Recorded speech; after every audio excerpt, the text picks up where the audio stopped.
So there were a lot of mistakes that I did because I still remember the first time I went international. The whole experience, when I look back to it now, it seems very different. And in this video, we are just going to talk about that only, like what is the thing that you need to be very considerate about when you are going into the international markets. Because see, international markets is a different ball game altogether. It's very different from how you operate in the domestic boundaries. And in this video, I'm just going to talk about the things that I didn't took care of, which I should have taken care of while I was switching from the domestic market to the international market. Number one thing, when you are pivoting outside India, you need to make sure that a lot of things pivot with you. And number one thing, that is your main signal, that is your main trust signal, that is your portfolio. So you need to upgrade your portfolio to that level that it actually matches the international counterparts you're competing against. Look, freelancing is a PvP game. It's a player versus player game. You are competing with other players, and when you are competing with other players, the edge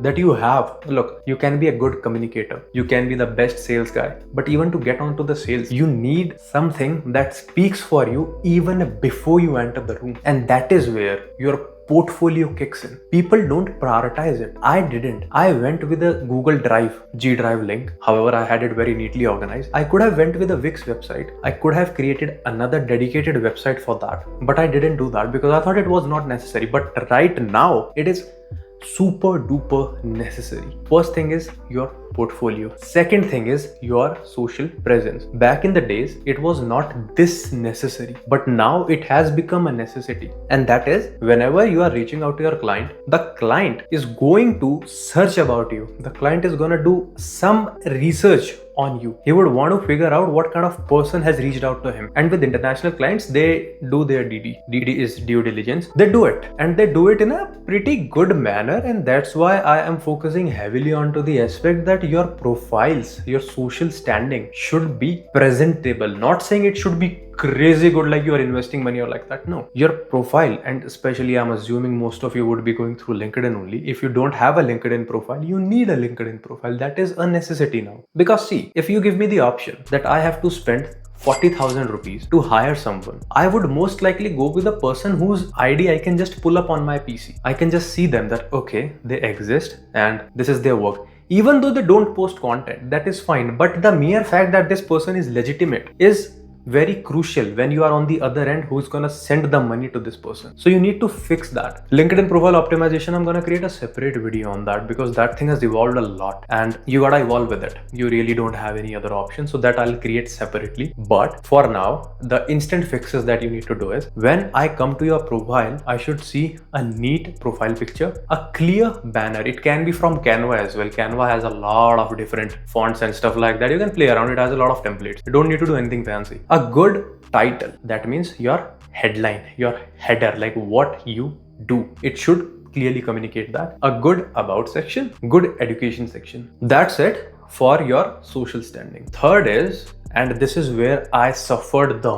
most, it is the one thing that I really should have paid attention to: setting up your payment channel beforehand. So in my case, what happened was, I started working. I thought I'll create just an account on PayPal because at that time Wise wasn't that popular. PayPal was the go-to platform that you had. So I created an account on PayPal. What happened was, at that time it was up to PayPal, and it is still up to PayPal for new accounts, that they, if they don't find any legitimate cause or stuff like that, or even if they think that your account should not get money instantaneously, they can put you on a 30-day window. So I worked for 30 days. I got my funds into my PayPal account. Then PayPal, that guy held my money for another 30 days. So if I started in January working with the client, I was supposed to be paid on 1st February. I was paid on 1st March thanks to PayPal, because they had this 30-day period where I couldn't touch that money because they were supposedly verifying that I'm a legitimate person. And it is still the case. It doesn't happen with everyone, but most of the things that I have faced haven't actually happened with anyone else that I know. It's like me being the exception in most of the cases. It's like just that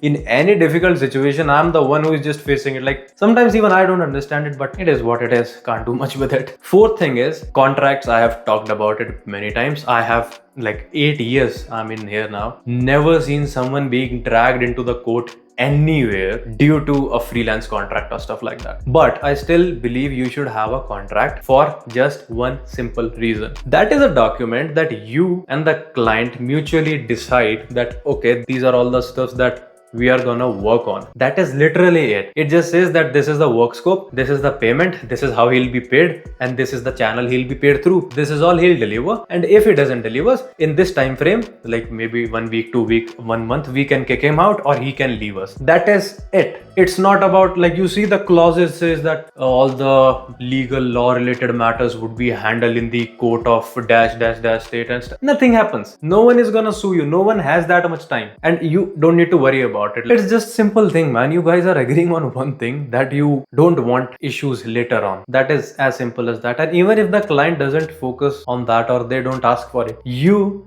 should step up and always send that thing. What happens is, most of the times they will say that, okay, you have to do just 10 posts, and when you are actually working, they would bring in stuff that was not agreed on. Now you are a service provider. You are selling your time. You are trading your time. You do have the skill, but you are selectively trading your time. And if they bring in something that wasn't agreed on initially and they now put that block in here, what does that mean? You are gonna put in more time for less money. That was not what was agreed on. It was this much money, this much work. It can't be this much work and this much money only. And that's where your contract bridges the gap. That, okay, we agreed on this, you yourself signed it, I signed it, and that's it. And it helps the client also be at peace of mind, because he knows that he can hold you accountable, you can hold them accountable. As simple as that. These are the 4 major things that I really messed up big time, and it took me a lot of time to figure it out and sort it out. Because see, no one I know did freelancing back then. Most of the guys still don't understand what is actually going on in my life and my career. Now this is the thing where, like, everything on this channel that I'm putting out is from my own experience. No one told me anything. Even at this point, the challenges I'm facing, the hurdles I get, I have to overcome them on my own. So there is no one else. So there is no other option. You have me. So if you have an issue, tell me. I'll solve it for you if it is solvable in the comments. Otherwise, we may need to get on the DMs and stuff like that. But yeah, you do have a point of contact. I never had a point of contact except me. I don't see anyone else even bringing up these issues that you are facing on a day-to-day basis. So yeah, feel free to reach out. Feel free to follow me on LinkedIn as well. I'm more active over there. And feel free to use the comment section. I'm active in the comment section. Maybe I'll get back to you after a day or two, but I'll definitely get back. So that's it for this video. I recently created another video on why I'm never gonna work ever again with Indian clients. You can watch it right over here and find out the exact reason. I'll see you in there.